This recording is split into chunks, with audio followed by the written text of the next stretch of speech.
दोस्तों, मान लेते हैं कि आप जॉब की तैयारी कर रहे हैं और आपने कई जगहों पे जॉब के लिए अप्लाई किया है और अचानक से आपके पास एक कॉल आता है और आपको बताया जाता है कि आपकी प्रोफाइल बीपीओ सेक्टर में सिलेक्टेड हो गई है। तो क्या आप इस प्रोफाइल में जॉब करना चाहते हैं?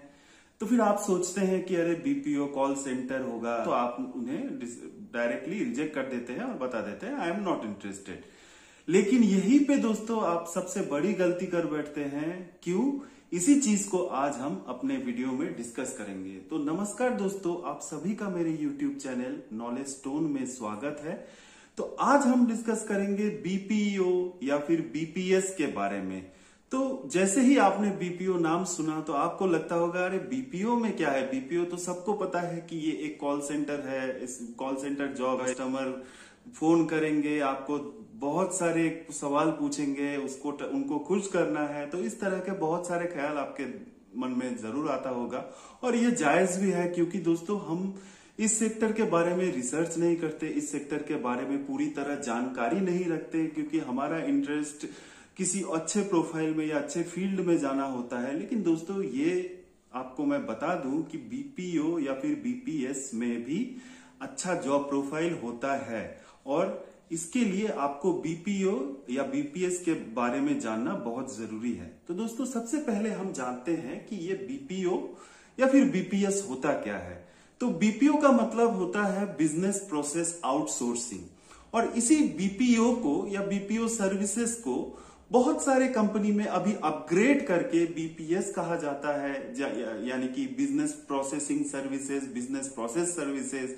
कहीं पे इसे कहा जाता है business process management, business platform services, digital platform services, या बहुत सारे नाम से इसे अभी अपग्रेड किया गया है। जैसे कि अगर आप पहले जानते थे कि ये एक किराने का दुकान है, अब इसे मॉडिफाई या अपग्रेड करके रिटेल स्टोर कहा जाता है, मेगा ग्रोसरी स्टोर कहा जाता है। वैसे ही हर चीज का अपग्रेडेशन होता है दोस्तों। तो वैसे ही बीपीओ और बीपीएस ये लॉजिकली ये एक ही टर्म होता है। अगर आपको कोई कहता है कि आप बीपीएस के लिए सिलेक्टेड है या फिर आप बीपीओ के लिए सिलेक्टेड है, तो आप सोचते होंगे कि ये बीपीओ और बीपीएस क्या अलग है। तो दोस्तों मैंने अभी ही कहा कि बीपीओ को अभी अपग्रेड करके, या फिर हम इंग्लिश टर्म में जिसे कहा जाता है शुगर कोटेड, मतलब अच्छे पैकेटिंग करके उसको नया नाम दिया गया है, और इसी बीपीएस को अभी और भी नया नाम दिया जाएगा फ्यूचर में। तो हम पहले जानते हैं ये बीपीओ होता क्या है। तो बिजनेस प्रोसेस आउटसोर्सिंग। आउटसोर्सिंग दोस्तों हम मान लेते हैं कि आप एचडीएफसी बैंक के बारे में आपने सुना होगा।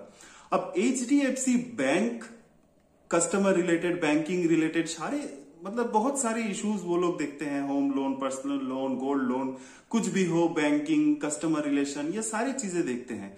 लेकिन ये एक एग्जांपल है कि each and every area, banking के ईच एंड एवरी एरिया को कवर करना उनके लिए थोड़ा सा चैलेंजिंग होता है अभी, ये हम मान लेते हैं।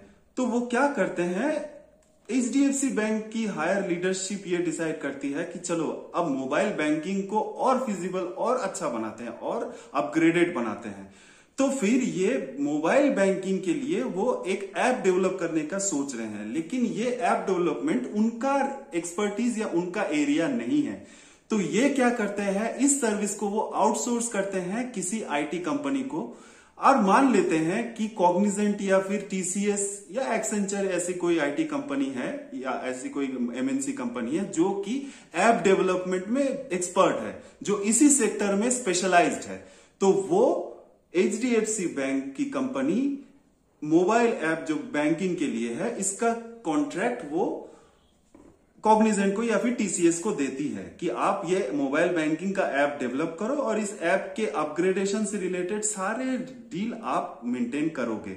तो इसके लिए ये टाई अप किया जाता है और इसी को आउटसोर्सिंग कहते हैं कि किसी एक कंपनी को किसी एक पर्टिकुलर काम, या फिर मान लेते हैं कि एक बड़ी कंपनी है जो 70% अपनी वर्क रिलेटेड टास्क को किसी दूसरे कंपनी को देना चाहती है, क्योंकि उस कंपनी को पूरा 100% मेंटेन करना अभी पॉसिबल नहीं हो रहा है। तो इसी 70% वर्क का डेलीगेशन करना या फिर उसको असाइन करना, किसी दूसरे कंपनी को वो कॉन्ट्रैक्ट देना, वो 70% काम का, उसी को हम आउटसोर्सिंग कहते हैं। तो दोस्तों आप ये सोचते होंगे तो चलो आउटसोर्सिंग हम मान भी लेते हैं, लेकिन हम यही सुनते हैं कि बिजनेस प्रोसेस आउटसोर्सिंग या बीपीओ को तो कॉल सेंटर या हमें कॉल सेंटर ही कहा जाता है कि यहाँ पे हमें कॉल रिसीव करना होता है। तो दोस्तों एक एग्जांपल मैं आपको देता हूं कि चलो मान लेते हैं कि ओलंपिक एक बहुत मेगा इवेंट होता है, ठीक है, लेकिन ओलंपिक में सिर्फ एक गेम नहीं होते। ओलंपिक में जेवलिन थ्रो होता है, लॉन्ग रन होता है, ट्रिपल जंप होता है, लॉन्ग जंप होता है, ऐसे बहुत सारे एक्टिविटीज होते हैं। वैसे ही दोस्तों बीपीओ या फिर बीपीएस एक सेक्टर है या फिर एक डोमेन है जिसके बहुत सारे कैटेगरीज है, बहुत सारे एरियाज हैं। तो दोस्तों अगर आप सोचते हैं कि चलो बीपीओ में कोई ओपनिंग है, मान लेते हैं कि आप हेल्थ केयर सेक्टर में आपने एजुकेशन कंप्लीट किया है और आपने उसी सेक्टर में अप्लाई किया है, आप उसी सेक्टर में जॉब करने की तैयारी कर रहे हैं, लेकिन आपके पास जब कॉल आता है तो आपको कहते हैं कि बीपीएस सेक्टर में ओपनिंग है, और आप जब वो जॉब प्रोफाइल देखते हैं तो देखते हैं नहीं, ये तो बीपीएस या फिर बीपीओ सेक्टर में, ये तो कॉल के बारे में कुछ कहा ही नहीं है, यहाँ पे डॉक्यूमेंटेशन या कुछ इन सब चीजों के बारे में है। तो दोस्तों बीपीओ के अंदर कॉल सेंटर आता है, लेकिन पूरा बीपीओ कॉल सेंटर नहीं होता। या फिर बीपीओ को अगर अभी के टर्म पे हम बिजनेस प्रोसेसिंग सर्विसेज या बीपीएस कहें तो बीपीएस में सिर्फ कॉल सेंटर नहीं होता, बीपीएस में बहुत सारे एक्टिविटीज होते हैं। पहले हम जानते हैं ये कॉल सेंटर और बीपीओ में अंतर क्या होता है। तो दोस्तों कॉल सेंटर में आपको कस्टमर को कॉल करना होता है या फिर कस्टमर आपके प्रोडक्ट को रिलेटेड, आप मान लेते हैं कि एचडीएफसी बैंक का ही कस्टमर केयर एक सर्विस है, जहां पे एचडीएफसी बैंक ने किसी थर्ड पार्टी को, किसी और एक कंपनी को सारे प्रोडक्ट रिलेटेड या account related, finance banking related complaints के लिए उन्हें प्रोजेक्ट दिया है, उन्हें ये काम दिया है, ये टेंडर दिया है, और वो थर्ड पार्टी कंपनी कॉल के जरिए रिजॉल्व करती है इश्यूज। मान लेते हैं आपके अकाउंट ओपनिंग में कोई इश्यू है, मान लेते हैं आपके क्रेडिट कार्ड में कोई इश्यू है, तो कॉल सेंटर का काम यही होता है कि कस्टमर के इश्यू को समझना, उसको रिजॉल्व करना, कस्टमर को समझाना कि इसको कैसे रिजॉल्व किया जाता है, और अगर रिजॉल्व नहीं होता है तो फिर उसको आगे कैसे रिजॉल्व कर सके। और उसके बाद अंत में कस्टमर से प्रोडक्ट के बारे में बताया जाता है या कंपनी के बारे में बताया जाता है, ताकि एक एडवर्टाइजमेंट किया जाता है कि ये कंपनी ये फैसिलिटीज दे रही है। इस तरह का एक टोटल डिस्कशन होता है कॉल सेंटर जॉब में या कॉल सेंटर प्रोफाइल में। आपको सिर्फ कस्टमर का कॉल रिसीव करना है या कॉल आपको करना है और कस्टमर के कंप्लेंट्स को हैंडल करना है। वहीं पे दोस्तों बीपीएस के अदर सेंटर में या बीपीओ के कॉल सेंटर के अलावा जो बीपीओ के सेक्टर है, वहां पे सिर्फ आपको कॉल अटेंड ही नहीं करना, ऐसा नहीं कि कंप्लेंट रिलेटेड ही कॉल हो, वहां पे कस्टमर या क्लाइंट के साथ आपको सपोर्ट करना होगा, डॉक्यूमेंटेशन करना होगा, या फिर आपको मीटिंग्स अटेंड करने होंगे। चलिए मान लेते हैं कि एग्जांपल देते हैं कि भारत सरकार की पासपोर्ट सेवा थी पहले, उस प्रोजेक्ट को, तो पासपोर्ट के पूरे प्रोसेस को कैसे डॉक्यूमेंटेशन होगा, कैसे सारे रिकॉर्ड्स लिए जाएंगे, कैसे बैकग्राउंड वेरिफिकेशन होगा, ये सारे प्रोसेस टाटा को दिए जाते हैं। सारा प्रोजेक्ट, ये काम टाटा को दिया जाता है और टाटा ये काम करती है, ठीक है। तो यही पे दोस्तों ये गवर्नमेंट ने आउटसोर्स किया है कि पासपोर्ट के सारे रिलेटेड एक्टिविटीज, सारे डॉक्यूमेंटेशंस, सारे अपडेट्स, सारा प्रोफाइल या फिर डेटाबेस में जो पासपोर्ट एप्लीकेंट है उसका पूरा डिटेल्स कैसा होगा, क्या रहना चाहिए, कौन कौन से डॉक्यूमेंट होंगे, क्या क्या अवेलेबल है, बैकग्राउंड वेरिफिकेशन के लिए क्या क्या चाहिए, तो इन सब चीजों का पूरा डेटा उनके पास होता है। तो यही दोस्तों कि ये आउटसोर्सिंग में सिर्फ कॉल सेंटर ही नहीं है, इसमें डॉक्यूमेंटेशन देखा जाता है, इसमें ओवरऑल प्रोसेस देखा जाता है, जरूरत पड़े तो क्लाइंट्स के साथ मीटिंग्स किए जाते हैं।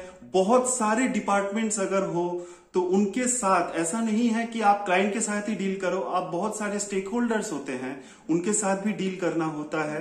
तो यही बिजनेस प्रोसेस आउटसोर्सिंग के दूसरे पार्ट्स या दूसरे डोमेन्स होते हैं, जहां पे जॉब प्रोफाइल प्रॉपर होते हैं, आपके एजुकेशन फील्ड के रिलेटेड होते हैं, और वो कॉल सेंटर नहीं होता दोस्तों। अब दोस्तों हम बात करते हैं कि बीपीओ या बीपीएस सेक्टर में कौन कौन से फील्ड है। तो दोस्तों बीपीएस सेक्टर में आउटसोर्सिंग, अगर कोई कंपनी मान लेते हैं कि टाटा एक कंपनी है। मैंने टाटा इसलिए कहा कि वो ये बहुत बड़ा ब्रांड है, इंडिया में पॉपुलर है, ग्लोबली पॉपुलर है। तो टाटा की एक ऐप बनाने में टाटा जो है वो उसके आईटी सर्विसेज किसी तरह के प्रोग्रामिंग डेटाबेस बनाने में एक्सपर्ट है, या फिर बैंकिंग रिलेटेड ऐप बनाने में एक्सपर्ट है।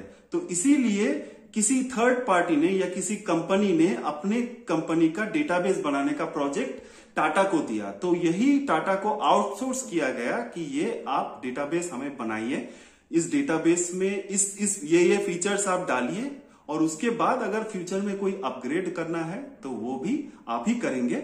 और हमारे एंड से डेली बेसिस में या फिर वीकली या मंथली बेसिस में कुछ रहता है क्लाइंट के एंड से, तो वो हम आपको बताएंगे और उसी बेसिस पे आप उस पर काम कर सकते हैं। तो दोस्तों यही ओवरऑल फंडा होता है बीपीओ का, बीपीएस सर्विसेज का।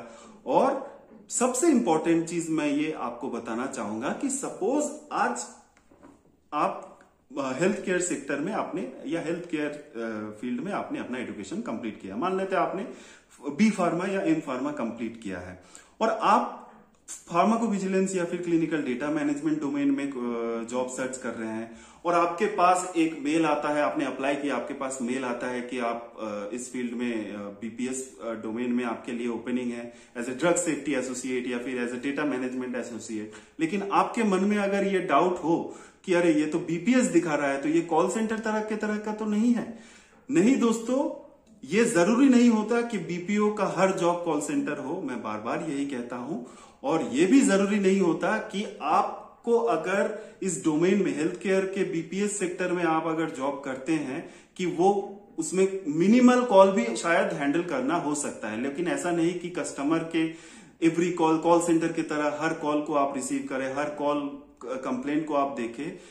कुछ फार्माकोविजिलेंस जॉब होते हैं, कुछ जहां पे आपको या फिर किसी तरह का लाइफ साइंस के रिलेटेड जॉब्स बीपीएस सेक्टर में होते हैं, जहां पे आपको कॉल रिसीव करना पड़े या फिर एक कॉल सेंटर एनवायरमेंट रहे, लेकिन वो 20 to 25% रह सकते हैं, मैक्सिमम डॉक्यूमेंटेशन पार्ट रहेंगे।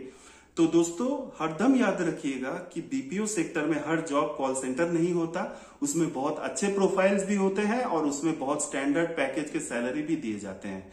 तो दोस्तों आशा करता हूं कि ये वीडियो देख के आपका कॉन्सेप्ट बीपीओ के बारे में पूरी तरह से क्लियर हो गया होगा, और आपको मेरे वीडियोस अगर हेल्पफुल लगते हैं तो मेरे चैनल को जरूर सब्सक्राइब करें कि मुझे और मोटिवेशन मिले।